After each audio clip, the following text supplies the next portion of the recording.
Hello అండి, ఎలా ఉన్నారు? అందరూ బాగున్నారా? వెల్కమ్ టు అవర్ ఛానల్ అమ్మ ఇంటి వంట. ముందుగా ఎవరైనా కొత్త వాళ్ళు మన ఛానల్ చూస్తున్నట్లయితే సబ్స్క్రైబ్ చేసుకోండి. ఈరోజు ఇన్స్టెంట్గా గోధుమ పిండితో ఎంతో కమ్మనైనటువంటి దోశలు ఎలా వేసుకోవాలో చూపిస్తానండి.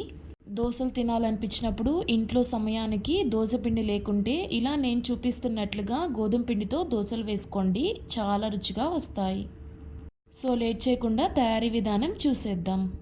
ముందుగా ఒక గిన్నె తీసుకొని ఇందులోకి 1.5 కప్పు దాకా గోధుమ పిండిని యాడ్ చేసుకోండి. గోధుమ పిండి వేసుకొని ఇప్పుడు ఇందులోకి సన్నగా తరిగినటువంటి ఒక పచ్చిమిర్చి తరుగు, అలాగే ఒక రెమ్మ కరివేపాకు తరుగు, పావు టేబుల్ స్పూన్ ఉప్పు, పావు స్పూన్ జీలకర్ర, అలాగే కొంచెం కొత్తిమీర తరుగును కూడా యాడ్ చేసుకొని వీటన్నిటిని ఒకసారి కలిసేటట్లుగా వాటర్ పోసుకోకముందే కలుపుకోండి. వీటన్నిటిని కలిసేటట్లుగా కలుపుకున్న తర్వాత ఇందులోకి కొంచెం కొంచెంగా వాటర్ని యాడ్ చేసుకుంటూ కలుపుకోండి. ఒకేసారి ఎక్కువ వాటర్ పోసుకొని కలిపేసుకోకండి, పిండి అనేది జారుగా అయిపోతుంది.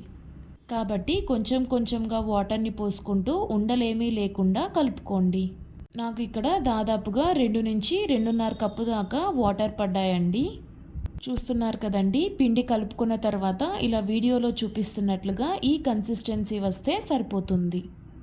పిండి అనేది మరీ చిక్కగా ఉండకూడదు, అలాగని మరీ పలచగా కూడా ఉండకూడదండి. పిండి కలుపుకున్న తర్వాత ఇప్పుడు ఈ పిండితో దోశల్ని వేసుకుందాం. స్టవ్ మీద దోశ ప్యాన్ పెట్టుకొని పిండిని ఒక గరిటె తీసుకొని ఇలా వీడియోలో చూపిస్తున్నట్లుగా దోశల్లాగా వేసుకోండి. దోశ వేసుకున్న తర్వాత దోశ మీద కొంచెం ఆయిల్ వేసుకొని దోశ ఒకవైపు కాగిందన్న తర్వాత ఇంకొక వైపుకి తిప్పుకోండి. చూస్తున్నారు కదండి, దోశ అనేది 2 వైపులా చక్కగా కాలింది. అంతే అండి. ఇప్పుడు ఇలా తయారైనటువంటి ఈ దోశని సర్వింగ్ ప్లేట్లోకి తీసుకొని సర్వ్ చేసుకోండి. ఈ దోశ పిండిలోకి మనం కరివేపాకు తరుగు అలాగే పచ్చిమిర్చి తరుగు వేసుకున్నాం కాబట్టి దోశలు అనేటివి మరీ పల్చగా రావండి. వెయిట్ లాస్ అయ్యే వాళ్ళు ఆయిల్ తినకూడదు అనుకున్నప్పుడు ఈ దోశల్లోకి ఆయిల్ వేసుకోకుండా కూడా ఈజీగా చేసుకోవచ్చు. అంతే అండి, చూస్తున్నారు కదా ఎంతో సింపుల్గా దోశలు అనేటివి తయారైపోయాయి. మనం తీసుకున్న 1.5 కప్పు గోధుమ పిండితో 8 దోశల దాకా వస్తాయండి.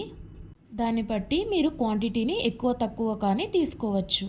ఇలా దోశల్ని చేసుకొని చట్నీ చేసుకునే ఓపిక లేకపోయినా కానీ ఊరగాయ వేసుకొని కమ్మగా తినేయచ్చు.